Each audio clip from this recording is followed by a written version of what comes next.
Okey, Assalamualaikum. Selamat pagi. Hai. Ingat cikgu lagi? Okey, cikgu perkenalkan diri cikgu. Cikgu Adlawati binti Abdullah. Tahun ni cikgu akan mengajar kamu sains tahun 4. Jadi tajuk hari ini adalah kemahiran proses sains. Tajuk yang pertama. Okey, cuba kita lihat. Okey, kemahiran proses sains ini adalah tajuk-tajuk yang kamu akan belajar pada tahun ini, iaitu memerhati, mengelas, menggunakan perhubungan ruang dan masa, mentafsir data, mendefinisi secara operasi, mengawal pemboleh ubah, membuat hipotesis dan mengeksperimen.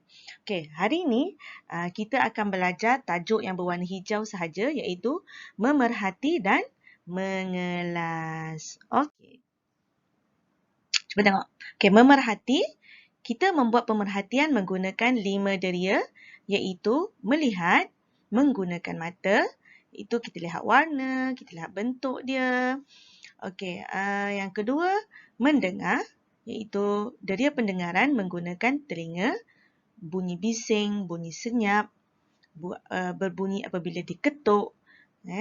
Okey, nombor 3 adalah bau menggunakan hidung. Okay, berbau, tidak berbau, berbau busuk, berbau harum. Okey, nombor 4 rasa menggunakan lidah. Manis, masam, tawar, pahit, masin. Ada 5 rasa. Yang kelima adalah sentuhan. Sentuhan menggunakan kulit. Sentuhan tidak hanya menggunakan tangan, kita menggunakan kulit. Kalau sesuatu terjatuh di atas kaki kita, kira sentuhan juga. Kerana kaki kita mempunyai kulit. Okay, sentuhan, kita sentuh permukaan tu sama ada ia licin, kasar, sejuk, panas. Contoh cikgu bagi adalah contoh pen. Okey, cuba kita buat. Okay, kita memerhati pen ini. Okey, melihat. Okey, kita guna deria mata, kita lihat pen ni.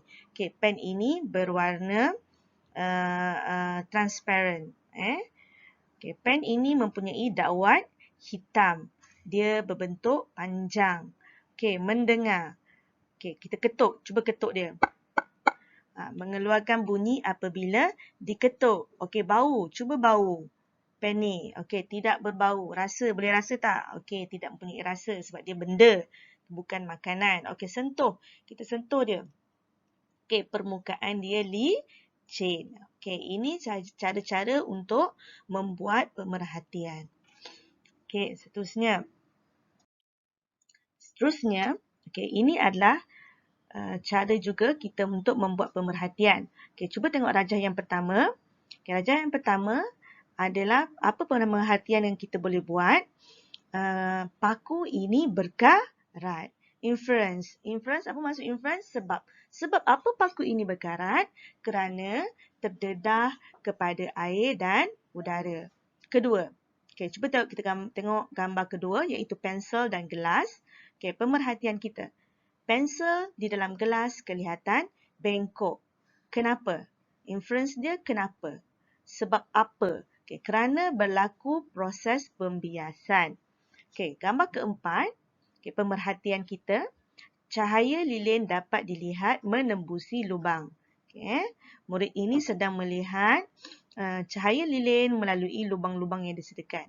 Okay, kenapa murid ini inference? Kenapa murid ini dapat melihat cahaya? Kerana cahaya bergerak lurus. Okey. Ais, gambar ais. Pemerhatian kita, titisan ais terbentuk di permukaan luar gelas. Kenapa? Kerana berlaku proses kondensasi. Ini adalah cara-cara kita membuat pemerhatian. Okey. Seterusnya adalah tajuk mengelas. Mengelas ialah meletakkan benda, haiwan, tumbuhan, makanan atau apa-apa sahaja yang mempunyai ciri-ciri yang sama dalam satu kumpulan. Okey, cuba kita tengok kita pengelasan haiwan. Arahan, kelaskan haiwan di bawah mengikut organ pernafasan yang betul. Okey, mula-mula sekali kita tengok haiwan apa yang ada kat sini. singa, lembu, arnab, ikan, udang, pepatung, lipas, belalang, cacing, ketam, kucing, cicak dan juga penyu. Okey, dia sudah diberikan 4 kotak. Jadi kamu kena ingat balik pembelajaran kamu yang lepas, apakah cara 4 cara haiwan bernafas. Apa kumpulan 4 haiwan bernafas tu? Boleh ingat balik? Okey, cuba kita ingat balik. Pertama, peparu. Kedua, insang. Ketiga, spiracle. Dan keempat adalah kulit lembap. Jadi, kamu masukkan haiwan-haiwan ini ke dalam kumpulannya. Contoh, harimau bernafas menggunakan apa? Okey, masuk ke dalam kumpulan dia.